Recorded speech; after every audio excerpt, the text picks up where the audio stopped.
My people, welcome to another episode of your favorite show, You and I Talk Show, with your host, Louise Uwacu. And today we're talking success. How does it happen? How does one get there? We're talking to a great entrepreneur. Stay tuned if you ever want to be successful in your life. Welcome. You and I, you and I, you and I talk. You and I, you and I, you and I talk. You and I, you and I, you and I talk. You and I, you and I, you and I talk. You and I, you and I, you and I talk. You and I, you and I, you and I talk. You and I, you and I, you and I talk. You and I, you and I, you and I talk. Louise Uwacu, Imana, and Uwacu Productions. Welcome to the show, my people. Desmond, soon on the show. Am I saying it right, by the way? It's soon. It is soon. Coming soon, going soon, opening soon, closing soon. Yes, so you're a Pan-Asian serial entrepreneur and business coach. And let's start by talking about your suit. It looks so nice, so smooth, so clean, the shoes, everything. I mean, you do look like an entrepreneur. Thank you very much. Thank you so much. Yeah. It is a custom-made suit, and it's got a memory to it. It actually was at a time when I was doing very well, looking very good, smelling very good and everything, but going through some really tough times in my life. And that's part of the story, you know, that success does not come without its failures and its challenges and struggles. So I try to do that, try to inspire people and show them that you can make a comeback from whatever setback you've had. Yeah, because your thing is that you teach people how to turning setbacks into comebacks. That's correct. So how did you begin? And then the whole traveling between Asia and Canada. Okay, well, I'll give you the shortened down version. Otherwise, we'll be here forever. You know. But I was born in Singapore, 12 years there. We immigrated here when I was 12 years old. Grew up in Vancouver, acclimated here, loved Vancouver.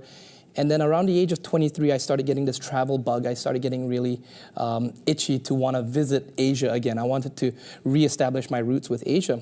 And of course, around that time, I was racing cars and, you know, chasing girls and things like that. So I looked at different Asian cities which had appeal, and Japan, I knew a girl there, so I visited Japan just to visit her.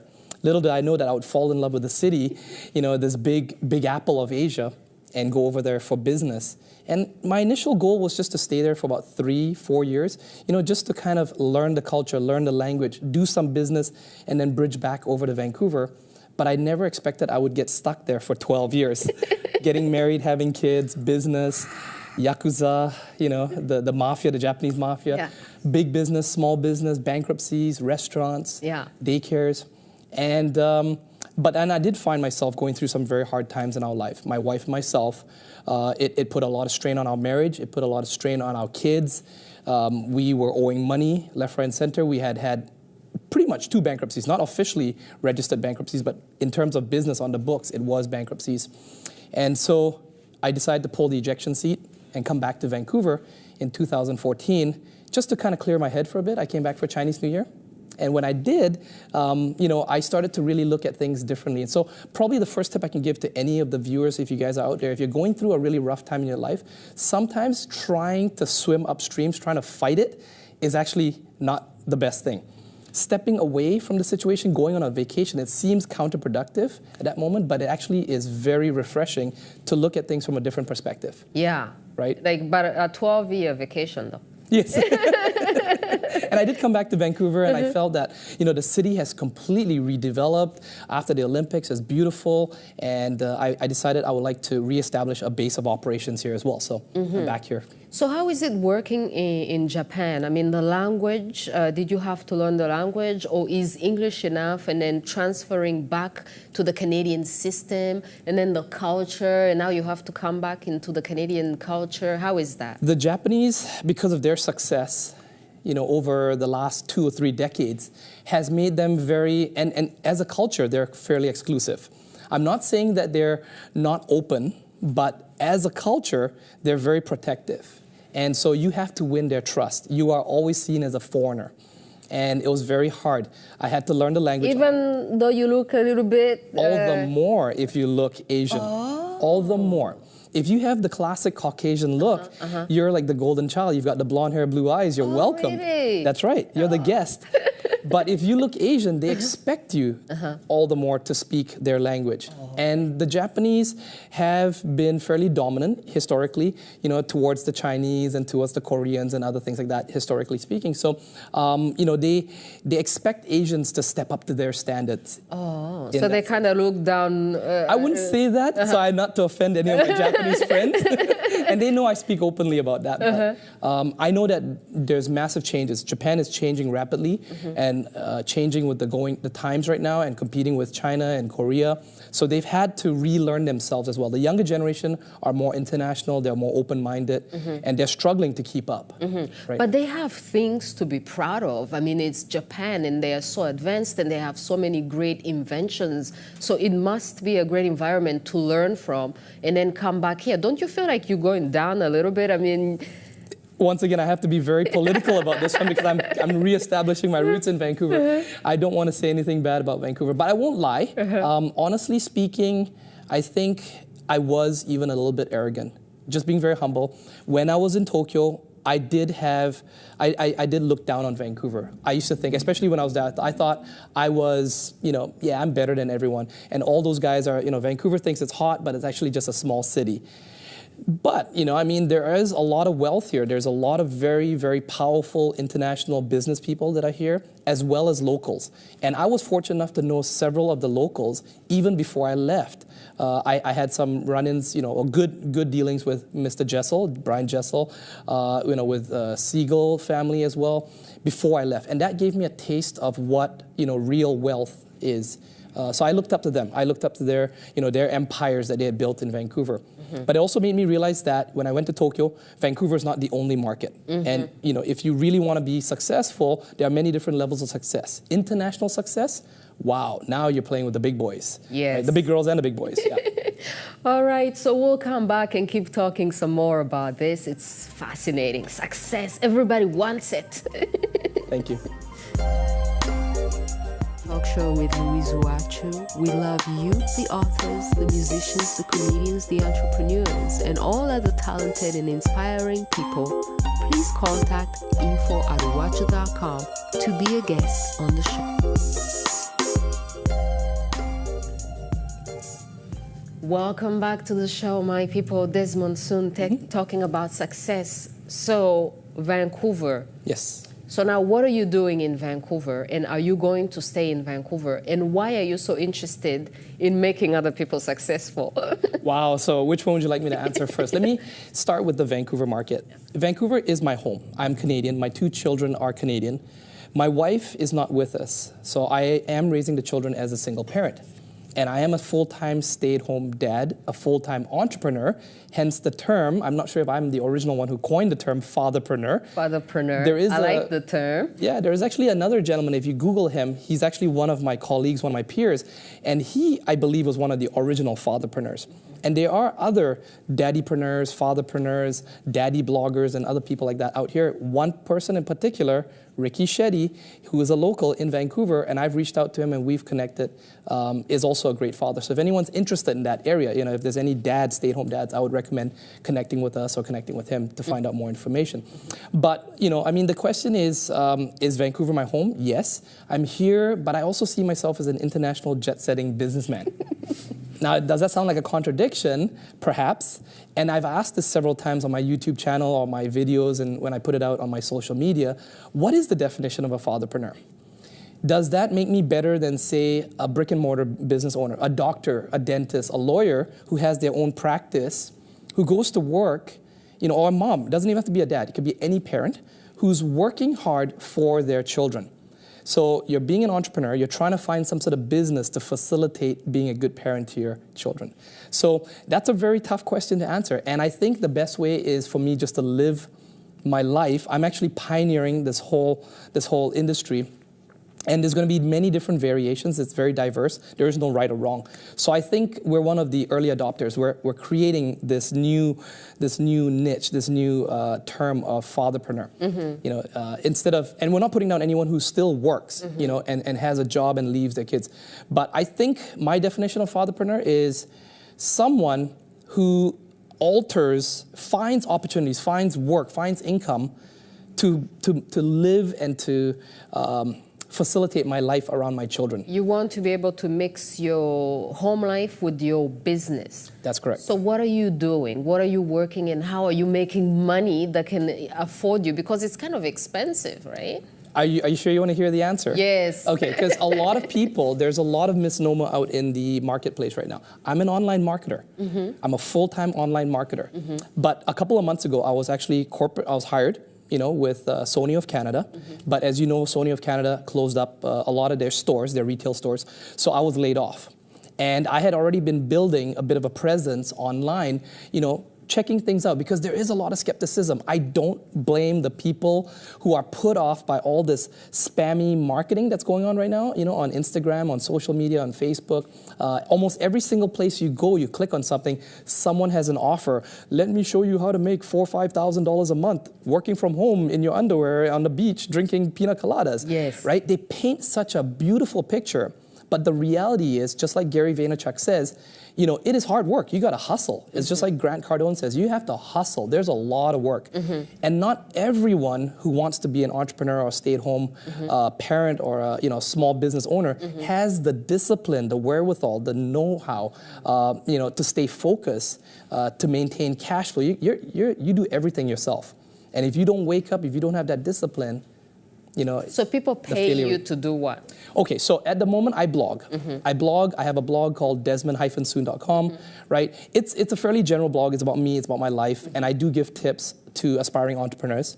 And then from that, from marketing myself, from branding myself, people reach out to me to mentor them. So I almost feel embarrassed because I'm humbled enough to not, say I'm this big guru.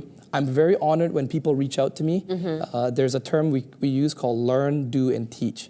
Just only 20 months ago, Louise, I was brand new. I had no idea what I was doing, but I had to figure it out. But now that I've actually walked the path, I've proven it works. I'm and we have income disclaimers and things like that, legally speaking, for the FTC, because we are legally compliant, one of the most legally compliant companies. So we always have to make sure people understand those disclaimers, which is the number one mistake that most online marketers fail to do. They overpromise, underdeliver. So you tell people how much you're making. Yes. Which is like $1 million a month? No, not yet. But that's the beautiful thing. You don't have to be one of those big gurus and making millions of dollars. You see, I'm very pragmatic myself. I'm a parent. I've got 2 young boys. I'm not looking and chasing after those things. When I was in my 20s, I was, right? And of course, don't get me wrong. If you give me a private jet and a Ferrari, I'd be taking it. And I know I will be having that very shortly. But in the initial stages, I think there's a bigger market for the average parent that wants to be able to stay at home. You don't have to get both parents, but maybe just one mom to take that child out of daycare, and especially in particular the parents with young children. Once you've got kids that go to high school and stuff like that, they don't want to be around you. Yeah. But it's in those golden years when your children are between 3 to say 10, when they're really adorable, when they're beautiful, they're charming, that you want to be able to have at least one parent at home with them. And I do respect a lot of women who work so hard. We've changed over the last decade, 15 years or so, 2 decades. Women have really come to power. In fact, women are more successful at business owners, believe it or not, than men. Statistically proven. Let's come back and talk about that. Well, thank you for being here. When we come back, you'll tell us, how to do it. Definitely. You and I Talk Show with Louise Uwacu. We love you, the authors, the musicians, the comedians, the entrepreneurs, and all other talented and inspiring people. Please contact info@uwacu.com to be a guest on the show. We're back, my people. We're here with Desmond soon. So, what do you do in the morning? You wake up, and so what is your job? Because people are going to be like, okay, so what is he doing, and how can I do it? Right. Yeah. Okay, so very simply put, okay, what I do, I'm just going to give you a sneak preview into a day in the life of. Yes. I wake up when my kids wake up. So whenever they wake up, they are the ones who jump on the bed and wake me up. But that's not always the case. There are times when, as a business owner, my brain is thinking 24 hours a day. There are times when, and it is international business that I do because it's online, I tend to wake up at 4 or 5 in the morning. And I'm checking emails, or I'm replying, or I'm writing a blog. And basically, I give value. I find out what problems people have in a niche that appeals to me, something that I'm passionate about. We have a term called cash in on your passion. Okay, sounds very cheesy and it's cliche, but cash in on your passion. So things that I'm passionate about, especially for a brand new person who does not know what to offer, just focus on what they're good at. They have a story to tell. You see, we're not trying to market to everyone. We teach people, we educate people through training courses how to market anything. It's like an MBA course, right? Just because you go to an MBA course in university does not guarantee you're going to get a six-figure income at a Fortune 500 company. It's if you apply that knowledge, it's if you generate enough of a network, you get your connections and you get introductions to meet a CEO of a company. That's what we do. We train people how to market online. What do you market? Well, that's up to you. So you have to bring something to market. Either market yourself, market another company that you're connected with. And a lot of times I have clients, people who are in other deals, other programs, and they've got great products, great services, but they just don't know how to market. They don't know how to target clients. And it's a very important part of selling anything because you need people to know, right? Yes. So let's say I'm an entrepreneur. Yes. And I come to you, okay, I have my show. Yes. What are you going to do? Awesome. Okay, so it's about attraction marketing. These days, most people are turned off by sales, right? The typical cheesy, maybe even something looking like me, the smooth talker, and pitching people, unsolicited pitching, versus the other way around. Now, just picture this in your mind. You've got two different, two different analogies here. One is a hunter-gatherer. He's going out there. They're going to malls. They're pitching friends and family. They're trying to get connections for people to come to their business or service, versus a farmer. A farmer who produces strawberries or corn, something that people want. And then that farmer's farm is off in the distance. No one knows where it is. But they have a billboard set up on a highway, especially on a highway where people are in between rest stops. And there's a greater distance to the next rest stop. So they're hungry. So they'll pull off the highway. They'll go to that person's farm and naturally buy their produce, right? Well, that's what we do. We call it attraction marketing. We teach people how to find your target market and how to place yourself in front of those audiences so that you don't have to pitch people, the people come to you first. Okay, so you would teach me, for example, on how to market myself. Yes. And then that way, I don't have to run after people? You don't have to. But I think naturally for what you do, Louise, you naturally market yourself already with, with media and so forth. So it's about goodwill, it's about branding, it's about being active, it's about being visible, it's positioning yourself as an authority, especially on a certain subject or topic matter. And so, if people are looking up entrepreneurship in Vancouver, they might find your name, on the first page of Google. Well, what are the odds of people going to your website and contacting you or entering their email into your subscriber list, right? So it's a very soft approach, and people actually will contact you, and it's very targeted. Then you can communicate to that very targeted market and offer them, say, hey guys, I'm doing a live. You guys can come over and hang out with me. So what do you tell people to tell them that you are credible in what you're doing? This is why I'm credible. This is how I'm successful, and this is why you should listen to me. True. That is one of the biggest hurdles almost every beginner gets started with. People come in with a lot of self-worth issues. And I don't blame them, because the average housewife, average worker who's been working his whole life, an engineer, a plumber, or something, he's wondering, like, what's so good about me? So there's a lot of personal development that needs to happen as well. People need to develop their own confidence. There's a lot of this fake it till you make it, and I don't agree with that so much. It's very easy just to build goodwill. Give away things that people expect to pay for, but give it away for free. Okay? So many times people come in because they're in such a desperate situation for money, they want to get a sale. It's actually reverse thinking. It's actually the whole paid forward system. Go find some answers for people, present them with solutions. They will love you for it. They will start to trust you, and then it slowly snowballs. And it doesn't have to take very long. It could be anywhere from 3 months to 6 months to even a year, which is actually not very long in the big scheme of things. But you don't let people work with you for free until they trust you, and then you start charging them. There has to be some charge, right? Universities will not admit you into a university if you don't pay your tuition. Yeah. Right? So there is a certain, we do live in a capitalistic society, right? And we're not communists, so you do have to pay for proper education. And I was always warned by my mentors, be very careful of the free advice, because that might be the most expensive advice. Right? So. All right, let's take a short break and come back, and then you can tell people where to find you and everything like that. Awesome. You and I Talk Show with Louise Uwacu. We love you, the authors, the musicians, the comedians, the entrepreneurs, and all other talented and inspiring people. Please contact info@uwacu.com to be a guest on the show. We're back, my people. Desmond soon. So, how much money do you have? How much money do I have right now? Wow, okay. Because, you know, like we're Can I talking reply with a about no comment? making money and things. So, have you made money? Yes, absolutely, without a doubt. And I know a lot of people like to dance around this question. I'm like I said, I'm not a six-figure earner, okay? But I do have enough. I'll give you a guess. Okay. I do make enough money, more than I made at Sony. So if you want to research what the average wage, at Sony and stuff like that is, you can actually find out what I make. So it's not very much, you see. And also you have to bear in mind that I did have a lot of debt. Okay, I came in with just under $100,000 worth of debt, cash. I mean, I'm not talking student loans that can be paid off over 30 years or a mortgage. I'm talking about instant. Come up with $100,000 cash to pay back to the Japanese mafia. Otherwise, we're cutting off your fingers and we're coming in. Yeah, they smashed glass, my windshield, my glass and stuff like that, my car. So it was getting very dangerous for my kids and myself. So are you wanted in Japan? No, not anymore. I paid my dues. I paid my dues, but it was through the help of a family friend that stepped in at the very last moment, literally in the 11th hour at the 59th minute. But why would they have a problem with you? Is this because you're an entrepreneur? You're taking territory from them? No, like I just borrowed money from them. You borrowed? I borrowed money. Yeah, I jumped out of the wrong guys. From the wrong people. I was dealing a bit with them in the music industry in Japan, and they seemed like really good business partners and friends.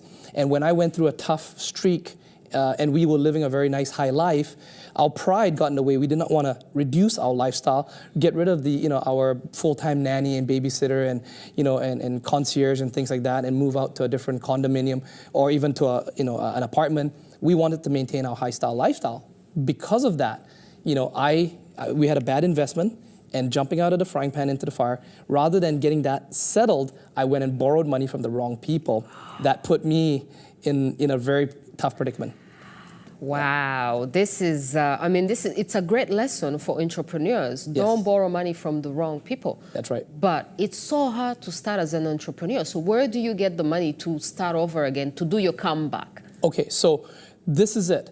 I actually, with all the glamour, with all the trimmings that we had, I was reduced down to zero. In fact, I was minus 100,000, and I had to start right from the beginning. So that's why the online marketing industry, you got to be really careful out there. I would say 99 out of 100 are kind of weird, shady ones, but there are one or two that are actually good ones. And you can start for a very low cost, like $25 US a month. And I scaled up from that. I actually literally built my entire business on cash flow, 100% cash flow. That was the biggest lesson I took away from mentors like Robert Kiyosaki. Cash flow is king. So I took $25 and I scaled it up. I was used to paying rents, for my restaurant, $35,000 a month, and investing on a restaurant, $500,000 to open a restaurant. And now I had to humble myself to $25 a month and make that work. So I had to make $25, I had to snowball that and then reinvest, to the point where, I make now a residual income that's more than the average person makes at a job. Yeah. So how many hours do you have to work though? Because it sounds like a lot of work. It's up to you, right? It's really how hungry you are. Okay. Once you get the engine set up, once you've got the system in place, once you've learned, right? So many people want to enjoy the rewards without paying the price first. Yeah. So I paid the price first. Yeah, like I want you to tell me, and then I want tomorrow morning to see the $1 million in my account. When you actually average it out, yeah. I would say I probably put in about 4 hours a day. 5 days a week, right? Maybe less. It's really hard to gauge because I'm always on my social media. So is that work or is it just having fun? Yeah. Am I just communicating with friends and people? Am I just being visible? So I'm there a lot. And but I would say, and it's a lot of times it's like webinars or it might be writing content, doing some research. So it's really fun work. It's probably no different than, you're in the studio, but you do a lot of research in the back end as well. Yes. And it's like that, yeah. The similarities. The sweet time is when we're taping the interview. There's so much work that goes in before and after. And after, the post-production, exactly. Yes. So where can people find you and which type of person should want to come and work with you? Good question. Okay, so it's kind of ironic and it's funny. Don't laugh. But if you really want to find me, literally type my name into Google. Desmond. You'll find Desmond Tutu first. One of my mentors. I've always looked up to him. Yeah. His name will pop up first. He's the most famous Desmond. Then you'll get Desmond Styles when you hit the space and the S. He's the guy from One Direction, one of the boy band guys. And then after that, you'll see my name, Desmond, soon. Yes. And I'll be on the first page of Google. You can find me there. Yes. So that's my blog. And then, of course, I've got all my social media that people can follow me on, right? So you can follow me on Twitter, Periscope, at DesmondSoon77, or my YouTube channel, youtube.desmond-soon.com. Yes, Desmond, thank you so much for being on You and I. My pleasure. And we'll definitely keep in touch. Yep. And I'll contact you and see, because, I'm interested in making that money too, right? Of course, let's do it. Thank you so much, Louise. Thank you. Thank you for being here. You're welcome. Yeah. My people, it's done. It's been great. So contact Desmond soon. Let's start getting that success, Let's make it happen.